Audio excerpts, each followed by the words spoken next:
And welcome back to the Law&Crime Network, everybody. I'm Jesse Weber, and for this hour, we are here to take your questions about the University of Idaho student murders. As the search continues for the culprit of the killings, Law&Crime's own Angenette Levy is out in Moscow, Idaho, at the scene, or I should say, actually, she's outside the police department right now to bring us the very latest. We are also joined by Bobby Chacon, a former FBI agent that's going to give us terrific perspective on this. So I'm teamed with two of our experts here to take your questions to the best of our ability. And as for you, our viewers, post any and all questions you have about this case on YouTube or Twitter, and we'll do our best to get to them. So as we wait for more questions to come in, Angenette, I'll start with you. As I said, you are outside the police department right now, and I'll give you a question that kind of sets the stage. This is from Brett Schroetz from Twitter. What is the latest on the investigation? Why is this such a complicated case? Why is the police not even communicating with the families? Nothing in this situation makes sense. Angenette, try to make sense of it for us. Well, first off, Jesse, the police are communicating with the family members. We've heard from at least two of the family members, Maddie's family, through other published reports, and through Kaylee Goncalves' family, that police are in touch with them daily. So we haven't really gotten any more information about that, but I know I read something from Maddie's stepfather last night saying that the police contact them daily. Steve Goncalves had said over the weekend in an interview that the police had last talked to them on Thursday of last week, and they were interviewed on Saturday. The police here are going to be apparently going over to the house on King Road today to get personal belongings of the family of the victims to return to their family members. And the police said in their release about that they are doing that in coordination with the families, and that those items will be put in a secure location, and that they will be the family will be allowed to see those items and retrieve those items whenever they feel comfortable doing so. Right now, the very latest on the investigation is that they continue to look into leads and tips. They continue to interview people. They continue to collect digital evidence, including surveillance video. A lot of that information has been uploaded through the FBI's website. And so we are going to be hopefully speaking with the police later today about the very latest in the investigation. I think it's a very complicated and complex investigation to answer that part of the question, because these are 4 college students, 4 people who probably know a lot of people. You have a scene involving 4 victims. That compounds everything. And from what we understand, this was a very messy scene. So there is a lot of evidence to be examined in this case. And I think what will be particularly interesting is the digital evidence in this case, the social media accounts of these 4 victims. Who were they talking to? Who was engaging them online? What is in their text messages? And all of those things take a long time to go through, along with some of the DNA testing in this case. If the killer left DNA at this scene, it may not be, readily apparent. It may be a mixture of DNA that they find with the victims. That often happens, especially in a stabbing case where somebody may injure themselves carrying this out. So not to be too gruesome, but these are the things that investigators will be looking at. And talking about the brutality of this, Bobby, I go to you. This is a question from Buffy Brown on Facebook, but I think it's a question that a lot of people have had. How do 2 of the roommates hear nothing? It was a violent attack. Remember, there were 2 surviving roommates on the ground floor. The bodies of the victims were found on the 2nd and the 3rd floor. In your experience, how is it possible that someone in the same structure, the same area, didn't hear anything of it when there was an apparent violent attack?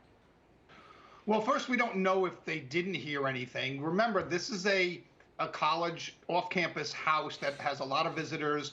You have roommates that come and go at all hours of the night. It's a Saturday night into a Sunday morning, which is a party night on most college campuses. So if you come home and you're one of those roommates that survived, and you're downstairs and you've had a few drinks and you're gonna basically pass out on your bed, you might hear somebody stumbling around upstairs, and it could be a normal occurrence. You could hear your roommates coming in at 2, 3, 4 in the morning. That might be not something that doesn't raise your concerns, because it might be maybe not a regular occurrence, but a semi-regular occurrence. Furniture being moved, somebody bumping into a front piece of furniture. That might happen in a college house late on a Saturday night into a Sunday morning when everybody's been out drinking and partying at bars and things like that. So they might have heard something and dismissed it. So that it might have, you know, both in their state, they could have been, you know, partially drinking or whatever, and knowing that their roommates had been drinking, and you hear somebody stumbling around upstairs, may not raise your concerns. I think that's a really good point, talking about the location and where we're dealing with this, but also, you know, Bobby stressed that there's a lack of information. So I'm going to go to you, Angenette. Abby Langley from YouTube says, is there supposed to be an official press update anytime soon from law enforcement? Well, they have been updating everyone every day on the Moscow Police Department Facebook page. They've been posting daily updates. They haven't had an actual press conference since November 23rd, but they have been doing interviews periodically, but obviously updating and releasing information on the Facebook page daily. There's also some type of email alert that you can sign up for to get those updates as well. I think the frustration is that everybody wants answers yesterday, and that's just not how it works in these investigations. And, you know, there was a line in one of these press releases earlier this week that said, you know, we will release what information we can, but not if it's going to compromise the investigation and a future prosecution. And really, I think that's the priority of the Moscow police, Idaho State Police, who are also assisting in this case, and the FBI, which is also here in Moscow. Talk about complicating the investigation or compromising it. Bobby, there's an update that I wanted to ask you both as, you know, former law enforcement and an attorney. We talked about this earlier, how the family of Kaylee Goncalves has indicated they might want to hire a lawyer. They might want to hire a lawyer to ultimately get more information from the police department, and there's a series of forms that they need to fill out. They don't know how to do it. That's why they would hire a lawyer. We know they've already hired a private investigator. Hiring a lawyer, is that going to complicate the investigation? Would it compromise it in any way? What would this lawyer exactly do? Can you walk us through it? Yeah, well, the first thing, as you pointed out, is the lawyer will help them navigate the processes that are available to them as families of victims. There are a lot of victim witness statutes in certain states that help the families and witnesses and victims kind of navigate the process of how we get compensation or how we get information. And so those things can be kind of, you know, onerous sometimes. And so an attorney who specializes hopefully in that area can help them navigate the paperwork that they fill out and the processes of what they can get and how they go about getting it. Hiring a private detective, I'm not a big fan of. They sometimes start parallel investigations. They talk to other witnesses that you've already talked to, and that can kind of complicate and interfere with the investigation. I was never a fan of that. When I was working on the inside as an investigator, me and the prosecutors would be working towards things, and when someone else is out there talking to witnesses that we've already talked to, or, you know, that was problematic to me. Angenette, over to you. Marty D from YouTube. Do we know if any doors and or windows were left open after the murders took place? You and I had a conversation about whether or not there was any way someone might be able to get to the second floor, and how would they have access to the second floor if they didn't go through the ground floor? Was there a ladder? Was a tree? But do you know if any doors or windows were left open? You know, I don't know that. And there was a lot of attention paid to, in some of the videos that we've seen when they were processing the crime scenes. And there was a lot of attention paid to a sliding glass door at the back of the home. And there are some lights that are still on over that, just decorative lights that you would put on a patio or a deck. And, you know, you could see that somebody could possibly just walk up to that second floor, because the first floor you're looking at right now on your screen, that's the first floor. But if you go up around the house, it goes up a hill a little bit, and then you're able to enter the second floor of the home. So you could get in through a sliding glass door that way. I don't think getting up on one of the balconies would be the best way to get in there. Just how I viewed the scene, it seems to me if you're going to get in there, you're going to go in through that second floor sliding glass door at the back of the home, or even the first floor door. We don't know where the killer went in. We know that there was a lot of attention paid to that sliding glass door on the second floor at the rear of the home, but also the front door. You know, there's a lot of evidence tape on there that they have to put the evidence tape over it every time they break the seal and come in and out. So I think the sliding glass door on the second floor could be a very likely entry point, just because it seems like it would be the easiest way to get in the house, even if it was, if it was open. And this brings us to another aspect here, Bobby, something that a lot of us have speculated about. This is from Ghost of Valor on YouTube. Now, I know the first answer to this is you don't know, because we all don't know. How many viable suspects are there? I want to focus on the second part of this question from Ghost of Valor. I'd suspect male or more than one person. Do you think 4 victims, 2 different floors, does this look like this was more than one assailant? Well, the first part is male. I do agree that it's probably a male, because it probably required some level of physicality that, required a lot of strength and violence of action. And so I do believe it was a male. I mean, again, of course, we all could be wrong. This is all speculation, but I believe myself that it's a male, and I believe it's one person, because of the fact that they were able to move through the house more quietly, and get to so many victims. When you double the amount of people from 1 to 2, you double the amount of noise you make. Now, of course, it's easier to subdue people when you have 2 people. But this was a violent attack that took place very quickly, and I think it could have been carried out by one person. Yes. All right. Please, everybody, keep your questions coming in. This is the time to ask them. If you have questions, if you have issues about what is happening in the Idaho investigation, we will do our best to answer them here on the network. Stay with us. We'll be right back right after this.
All right, welcome back, everybody. This is a very special hour here on Law and Crime. I'm joined by Law and Crime's own Angenette Levy, who is live in Moscow, Idaho. I'm also joined by former FBI agent and attorney Bobby Chacon. For the rest of this hour, we are taking viewer questions about the University of Idaho student murders where the killer is still has not been identified. There have been no arrests, no murder weapon has been recovered, so we are making the best of what we know so far. Before we get back to the Q&A portion, I actually do want to turn to something else, and this is when Moscow police chief, he had something to say about where they are in the investigation. At that point in the investigation where we're still gathering information, we're still gathering tips, we're still gathering evidence, we're still doing everything we need to do. But there also comes a point in time when the family needs to have those belongings back, the ones that we can get them back. They've asked for some of those things back, so we're ready to take care of that for them. And Angenette, my understanding is that is what has taken place, return of these items. That's right, Jesse, and we're expecting that to happen, or that process to begin sometime later today. The police chief said that they will go in, he and his command staff will go into this still active crime scene that's under 24-hour guard to retrieve some of these personal belongings that belong to those victims so they can be returned to the family members. And he said they're doing that in coordination with the family. The family is aware that they're doing this. You know, one question that comes to mind for me, you hear the police chief say that they're still collecting evidence, they're still collecting tips and leads, video, things of that nature. We know that this crime scene has been processed, but my question for Bobby Chacon is, even though it's been processed, the crime lab's been through there, all of the analysts, the techs have collected this evidence. I'm wondering, is there a danger in having the chief and his command staff go into this home to collect these belongings, just in case they have to go back in and collect additional evidence in the future? Well, Angenette, I would hope that what they would do is treat it simply the same way you treated it when you were initially processing. And in other words, you keep the scene secure, you keep a log of everybody that comes and goes from that scene and where they went in the scene. And so that later on, if there's a contamination issue, you can kind of rule people out by taking their fingerprints or their DNA and match it. So you want to keep a log of the time, the date, and where they went within the scene. So as long as you maintain that kind of control, and that's what we do when we initially process the scene, there's always a log. Everybody that comes across that yellow tape is logged in, when they were there, what they were doing there, where they went within the scene itself. And if they can maintain that kind of control, sure, I think that they can do this properly without damaging the credibility or the integrity of the crime scene. Well, we hope so, at least. So, Angenette, I'm going to go back to you again. Please submit your questions for the next hour or so as we try to make sense of what's happening with this investigation. This is from Jackie Denty on Facebook. I hope I'm pronouncing your last name correctly. Were dogs put on this case to track? Cars were towed out, not on flatbeds. You think the Range Rover, what's up with that? Handprint shown on sliding glass door, looks small. Has that been identified? A lot of questions. I should say a lot of questions from Jackie. Let's first start off with the dogs, Angenette, and then you could talk about how the cars maybe were moved out. And I think I heard you correctly, Jesse. There was a car that went by that talking about dogs tracking. Is that what? Yeah, were dogs put on this case to track? I don't know the answer to that. I mean, that is done sometimes, so I will try to get some information for her on that. As far as the vehicles go, you know, those were towed last week, you know, a couple of weeks after these homicides occurred. We don't know whether they think there's anything in those vehicles or anything of evidentiary value outside or inside the vehicles. Those were towed away to be processed. As far as we know, you know, Maddie and Kaylee came home by private vehicle, not their own. It sounded like they had a driver, whether that was a cab or an Uber or something like that. And then Xana and Ethan, we don't know exactly how they made their way home, whether they were on foot or another way. So we don't know what evidentiary value those vehicles have. And as far as the handprint on the window, I've heard a lot about that. I've read about that. People have been bringing that up to me. We just don't know who that belonged to. That could belong to the killer. It could belong to somebody who lived there.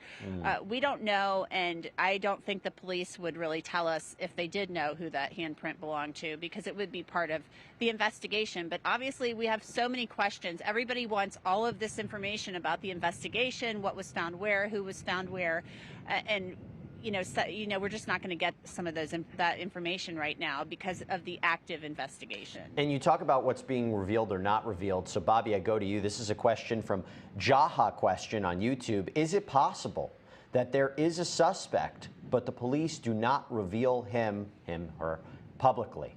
I mean, that becomes a question. We're all wondering, do the investigators really not know what's happening, or do they know a lot, but they're just not sharing it?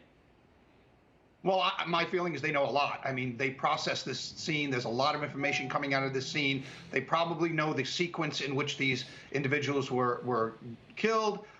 They know who was first. They know who was second, probably. And yes, they could have a suspect and not reveal it, certainly. And that's probably good practice. I mean, an investigator, I was never in favor of releasing information unless it served a strategic benefit to the investigation.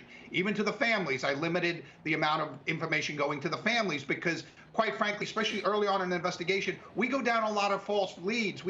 And you don't want to put the family on an emotional roller coaster saying, we've got a lead here, and then 3 days later it doesn't pan out and you have to shut it down. And you don't want to put the family on that emotional roller coaster. So early on in an investigation, you want to keep as much of the information tight in among the investigators, unless, of course, it serves a strategic benefit to the investigation to make it public, then you do that. But ultimately, you don't want all of those false leads, because they're naturally false leads that come in early, not false leads, but leads that don't pan out. And you don't want to put the public, and particularly the family, on that emotional roller coaster of thinking something looks good and then it doesn't pan out. And so I think that they know a lot more right now at this point than they're sharing, which is good practice. And they don't want to find themselves in a situation where saying it was the people who was targeted, it was the house that was targeted, going back and forth on that information. Bobby, I want to stick with you for 1 second because we had this question come in. I thought it's an interesting one. It's from @strong4895 on Twitter. Bobby, why hasn't some rich person offered a $1 million reward for information leading to an arrest? Why hasn't the University of Idaho offered a 4-year tuition-free scholarship, including housing, for information leading to an arrest? Step up, people. Somebody knows something. Well, it's a great question. I mean, as far as the rich person stepping forward, I don't know. That's a very individual and personal thing. As far as the university goes, that's a good thing. I never thought of that, but that's a good process to go through, offering, free tuition and stuff. Again, I think they may be getting plenty of leads. They may be running them out. You don't want to, sometimes over publicizing a case gets you a lot of leads that you then have to spend a lot of manpower going after that don't pan out. And that drains an investigative team quickly. And so you don't want to go too far in getting so many leads in. I remember years ago, I had a case put on the original America's Most Wanted, and overnight I got thousands of leads. Most of them were false leads. People wanted to help and stuff, but it's a manpower drain at some point. So the investigators have by this time, a good sense of the direction of the investigation, I think. And as the chief said, they're still getting a lot of leads in. They're still talking to a lot of witnesses. One witness could lead to 3 other witnesses. So this is a very manpower intensive investigation. And I think it's going to take time. And I think it's interesting what you brought up, because they need the public's help, but also sorting through what is actually viable information versus misinformation or rumors can be a challenge in and of itself. Angenette, over to you. Peyton McLean from YouTube asks, did any of the students have previous harassment or stalker reports on anyone? Not official reports. We've, of course, heard that Kaylee Goncalves had said something about potentially having a stalker. And the police here in Moscow have been looking into that. They say that they've looked into reports about that. It doesn't sound like this was a formal report that was made, but she may have made a comment off the cuff to people and referenced this. The latest we know from the police is that they found some video of Kaylee at a business, and there were a couple of guys hanging around, and police say they went and interviewed those people, and one of the men was trying to approach her, and they believe that this guy had nothing to do with the homicides. He was simply there trying to pick up girls or meet girls, and that was what happened. But they say they're still looking for information from people about that, whether they know anything more about that, so they can further look into that claim. I mean, think about it. If it happened to be, let's speak hypothetically, if it happened to be a stalker situation, it seems unusual that they would have killed 4 people. However, it's still possible. But if it's not true, that's something they need to be able to exclude. They need to be able to rule out that possibility. And, Bobby could probably speak to this better than I could, but, that's a lot of what goes into these investigations is not just ruling people in, but ruling them out and excluding them so they can kind of move forward and get on their way with the investigation and go in other directions that might be viable. And Angenette, just to follow up, because we have a question from Multiverser on YouTube, the 10 calls to X, do we know if those were texts or voice calls, anything on voicemail?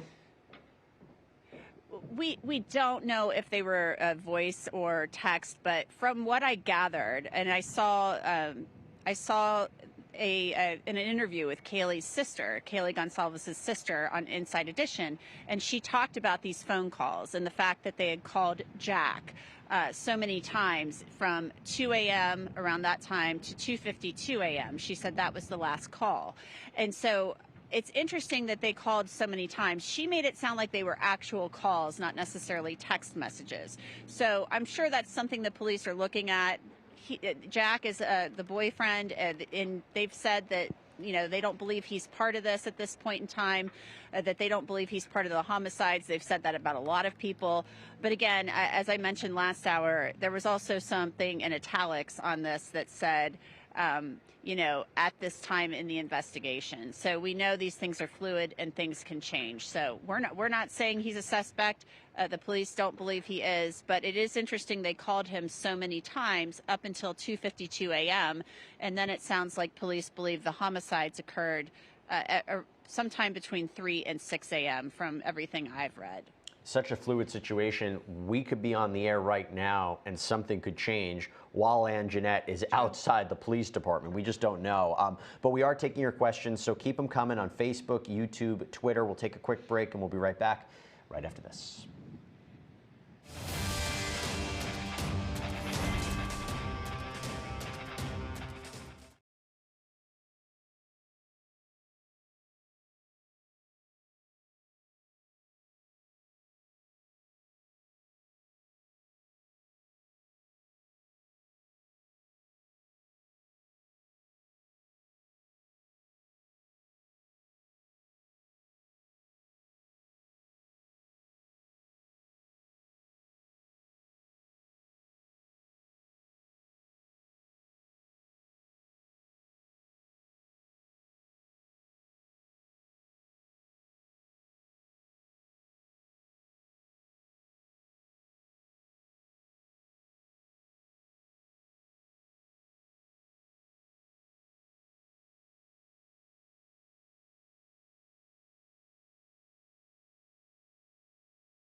All right, I'm back with Law and Crime's Angenette Levy, who's in Moscow, Idaho right now. I'm also joined by former FBI Special Agent Bobby Chacon. We're taking your questions right now about the Idaho student murders investigations for the next half hour, so keep those questions rolling in on our YouTube stream, Twitter, Facebook. We very much appreciate it. So, Bobby, I want to go to you. What do you think is happening behind the scenes in terms of, we know the Moscow Police Department is involved, but we know they're getting help from other outside agencies. And obviously, as we talk about, are there missteps in this investigation? Are there misstatements? What's happening behind the scenes? Are there mistakes being made? What do you think is happening behind the scenes, these interagencies cooperation? Well, I think each agency is bringing to the case a different expertise. For example, the FBI, my former agency, probably lent FBI profilers to do a victimology study of these victims and see what the perpetrator might look like from a profiling standpoint. The FBI is very good at that.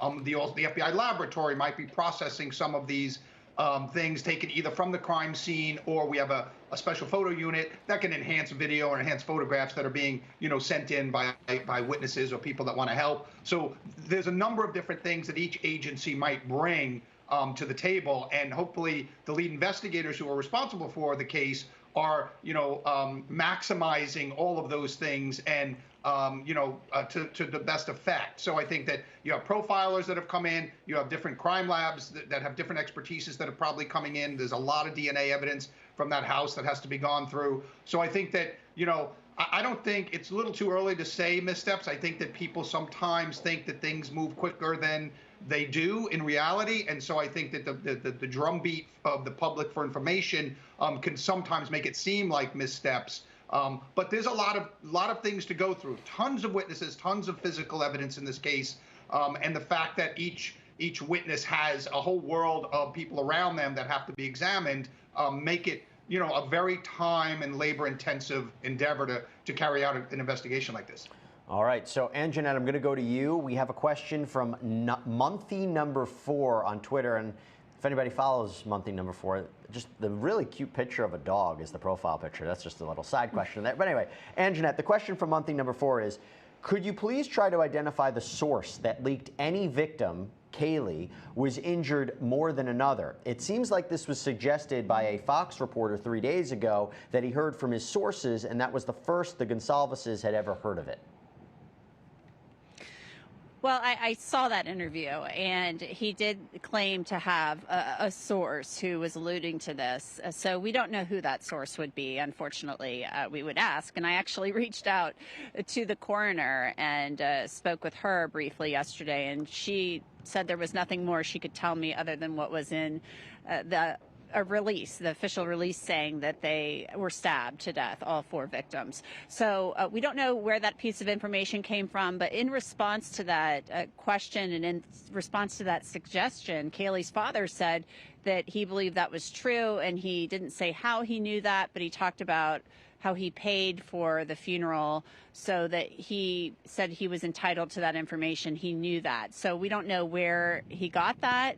I don't want to make any suggestions about where he may have gotten that, but it could have been, somebody from a funeral home. Who knows? We just don't know where that information came from. But 2 days after that statement was made live on TV on Saturday. On Monday, 2 days later, the Moscow police said in one of their releases that they hadn't released any of the information about the nature of the injuries or any of that information to families or the public. And they said they've done that on purpose so that it wouldn't compromise the investigation. So we'd all like to know where that piece of information came from and whether or not it is indeed true that Kaylee's injuries were more brutal than her friend Maddie's. So we'd like to know where that came from and if it's indeed true. Okay, now going to something that we talked about earlier, Bobby, we don't have the 911 phone call. We don't know exactly what was said.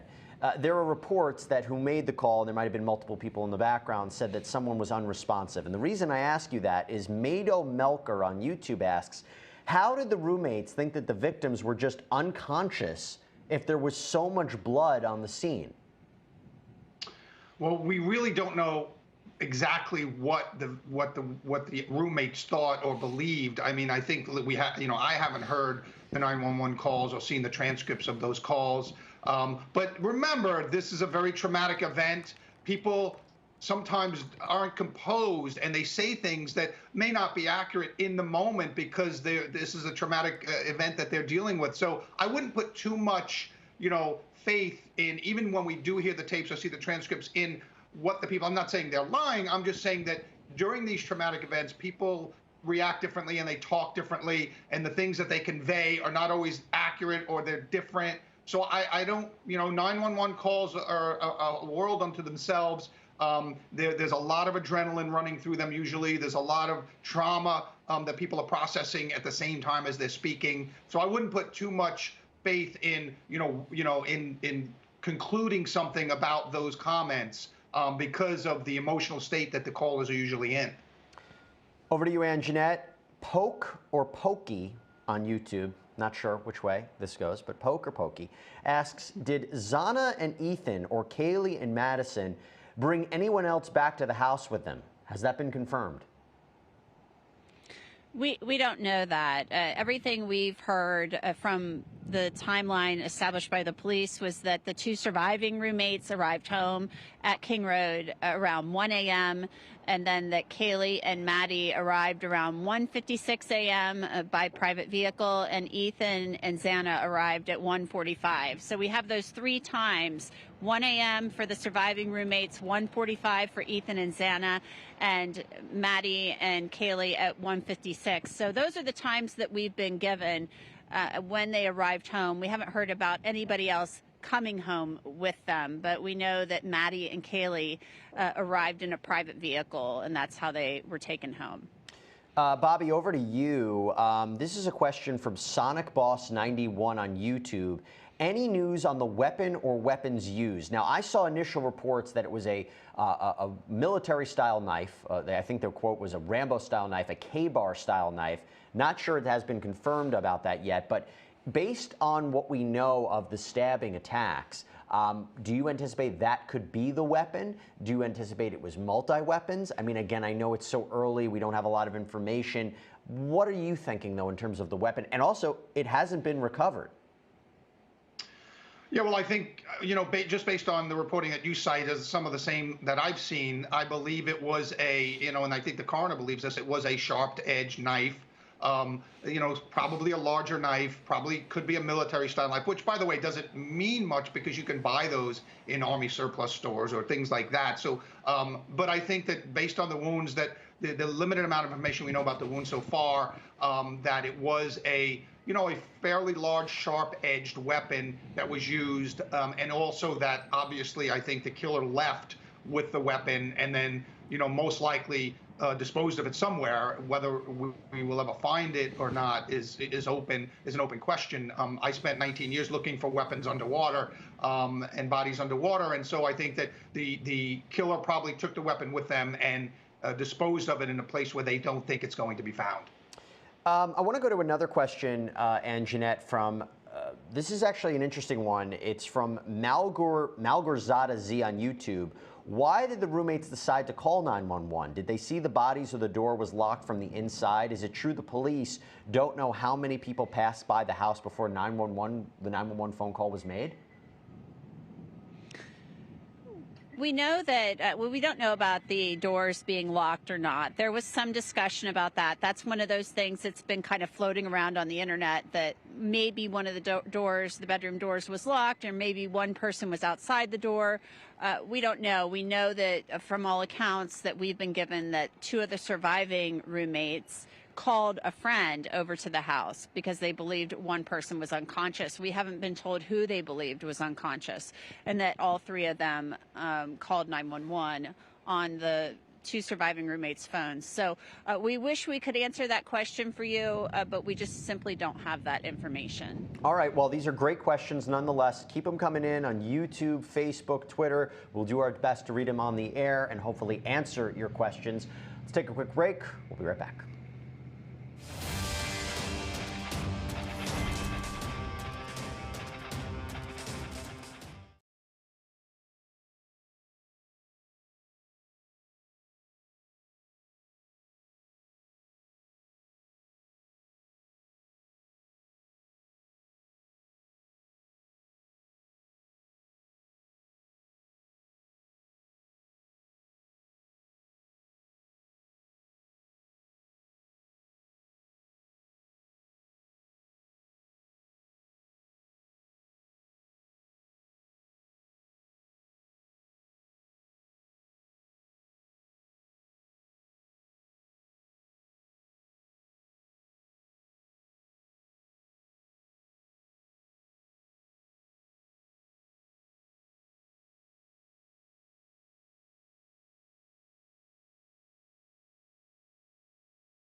All right, welcome back to our live Q&A session right here on the Law and Crime Trial Network as we take your questions about the Idaho murders investigation. I'm back with Law and Crime's Angenette Levy, who is in Moscow, Idaho, outside of the police department. I'm also joined by former FBI Special Agent and Attorney Bobby Chacon. Great questions. Keep them coming on YouTube, Twitter, Facebook. We're going to keep the conversation going. Bobby, I'll go to you. Here's an interesting question from Natalie Frazier on YouTube. Was the coroner interview premature? Wouldn't that have been bad for the investigation? Now, I believe what Natalie is referring to is the interview that Latah County Coroner Kathy Mabut gave with, I believe, NBC kind of early on in the investigation, talking about the extensive wounds, the time frame of when everybody was killed. Is that standard to speak out that early?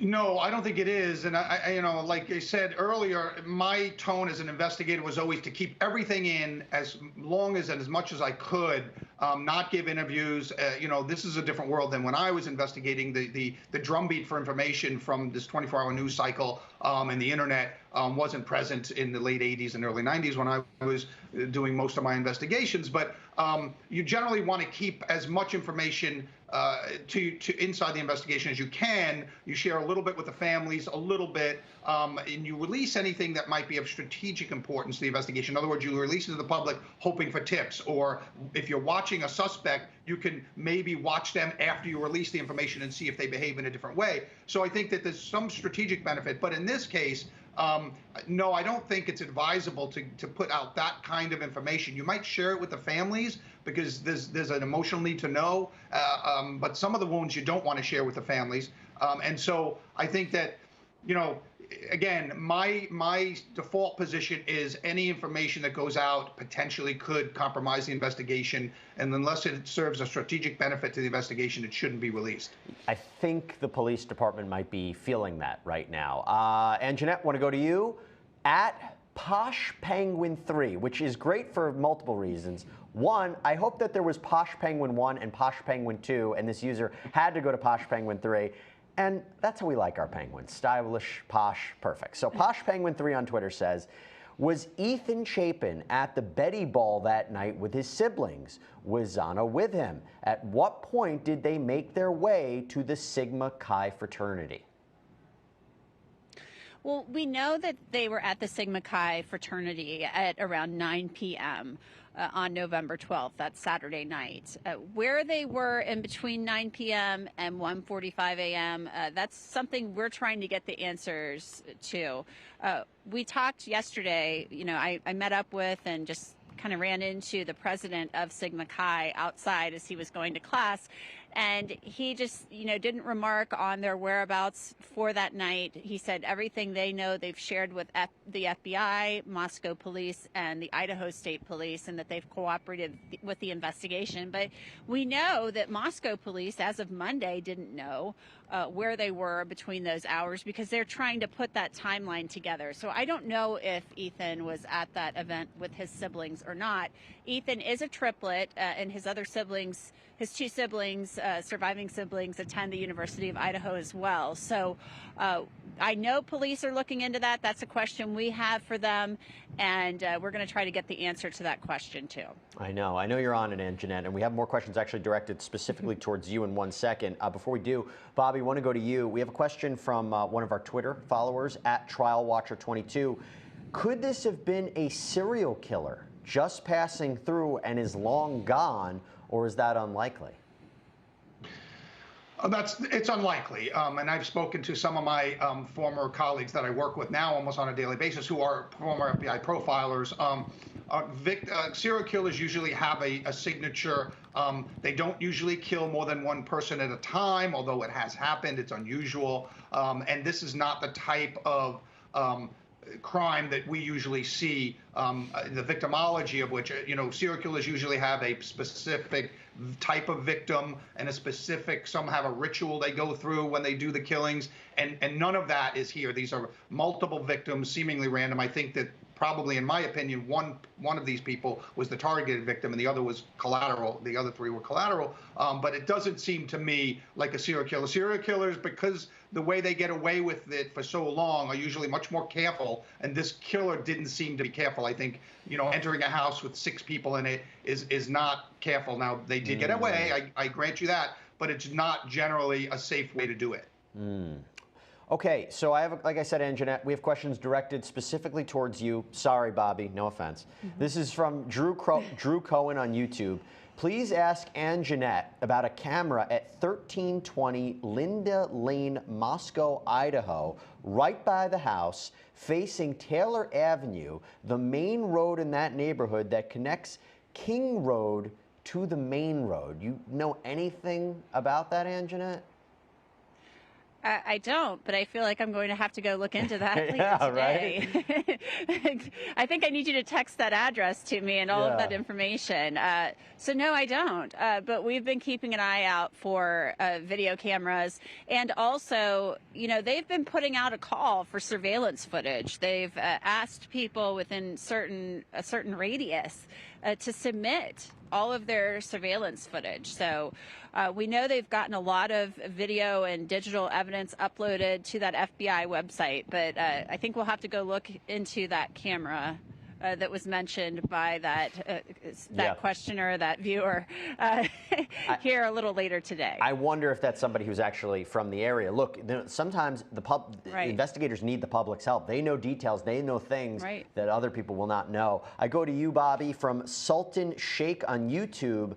We talked about this earlier, but I was wondering whether the father hiring a private investigator, we talked about the lawyer, whether hiring a private investigator will impact the case. Now, what we know from Mr. Goncalves is he wouldn't reveal the identity of who this person is, but it seems to be somebody who's former law enforcement, had much experience, had a very high clearance rate. Hiring a private investigator, how's that going to impact the case? Well, hopefully it doesn't impact the case, and hopefully that private investigator coordinates all of his efforts or her efforts with the investigative team. The danger, of course, is that they go out and re-interview witnesses that have already been interviewed. And, later on, if there's a grand jury and a person gives multiple statements and sometimes they seemingly might conflict with their prior statements, that can be used against them, particularly at trial. So, I was never in favor of a parallel investigation. However, if they are doing it and they have the right to do it, I understand that. I would hope that they're coordinating all their efforts with the investigative team. Because that's important, because if you're not coordinating, mistakes can be made and it could hurt the investigation.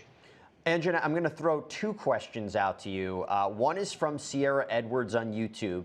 Have they confirmed how the killer made entry into the home?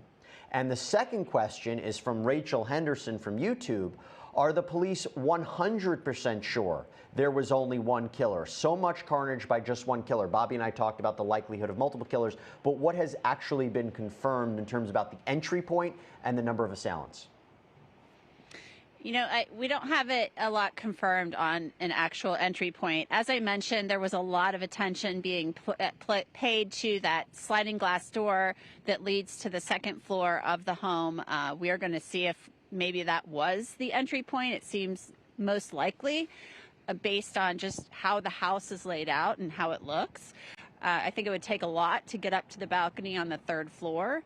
So, and this is a house, from what we've seen on TikTok and stuff like that from some of the videos, that it looks like it has, one staircase that goes up to the 2nd floor possibly, and then there's another smaller staircase, set of stairs. So this is a split level house. There's 3 different levels.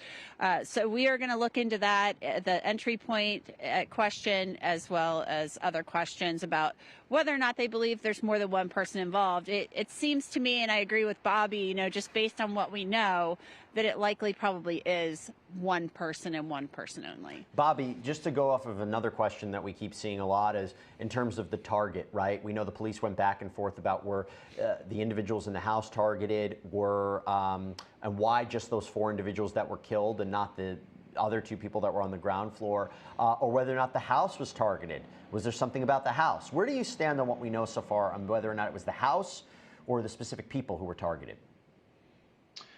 Well, yeah. So in homicide school, they taught us a Venn diagram, which for those who don't know is two circles that are overlap with each other. One is the location of the homicide, and your suspect pool comes from all the people that might be associated with the location of the homicide, and then the victim is the second circle, and where they overlap, where those two all the people that are in that victim's life, and so where those two intersect or overlap is where your likely suspect is going to come. So I think that in this particular situation, I don't think it was the house. I think this was because of the brutality of the murders, and because two of the people in the house were left as survivors. I think that the killer was going. And my understanding is there were only two rooms, two people in one room, two people in the other, victims. And so I think that they may have chosen the wrong room initially, killed the people that were in there, and then moved on to the second room where they found their intended victim. Once they found that intended victim, then they departed the resident. So, Bobby, sorry to cut you off. Thank you so much for your analysis and breakdown of this. Angenette, thank you so much for reporting on the ground. Stay safe. And everyone out there, thank you so much for your questions. We'll be right back.